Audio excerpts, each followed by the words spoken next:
অনেকের সাথেই তো কাজ করা হয়। তবে হ্যাঁ, আমি গেলে তো হ্যাঁ, পছন্দের আর্টিস্ট তো থাকেই। বাট এটা আসলে বলতে চাচ্ছি না। এটা আসলে অনেকেই থাকে।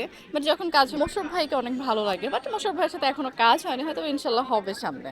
মোশাররফ ভাইয়ের অ্যাক্টিং খুব সুন্দর। মোশাররফ ভাইয়ের সাথে কোন গল্পটা সবথেকে হিট হয়েছে? আপনার তো খুব ভাল লাগছে। মোশাররফ ভাই ফানি ক্যারেক্টারগুলো খুব ভালো লাগে। মোশাররফ ভাই খুব নিখুঁতভাবে উনি যে অ্যাক্টিং করে মনে হয় না অ্যাজ ইউজুয়াল মনে হচ্ছে যে সে পার্সোনালি যেভাবে কথা বলছে সেটাই একটা অ্যাক্টিং।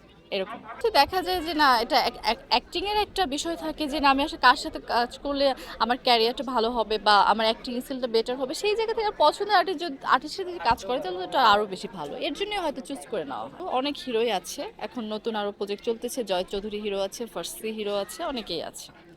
যখন যার সাথে কাজ করি তখন সেই হ্যাপিনেসটা ধরে মুশকিল ভাইয়া যখন আমরা যাদের সাথে কাজ করি ফ্রেন্ডলি হয়ে যাই এবং ভালো লাগে আসলে সবাইকে ভালো বলতে হবে। সবথেকে বড় হ্যাঁ লুফে নিব বেশি মূল্যবান তবে হ্যাঁ কাজের কোয়ালিটি ওই যে বললাম ঘুরে ফিরে একই কথা কাজের কোয়ালিটি ডেভেলপ করার জন্য তার ক্যারিয়ারটার জন্য হাইলাইট হয় এবং হচ্ছে সব থেকে বড় কথা আমাদের মেগাস্টার সুপারস্টার সাকিব খানই আছে তো তার সাথেই করতে চায় সবাই ঘুরে ফিরে তার সাথেই কেন জানি সবাই কাজ করতে চায় বেশি সেটা আসলে ডিরেক্টরের উপর ডিপেন্ডেন্ট ডিরেক্টর ভালো মনে করে যে আমার গল্পের সাথে কাকে যাবে হয়তো বা তাকে যাচ্ছে বিধায় নাটক থেকে তাদেরকে নিচ্ছে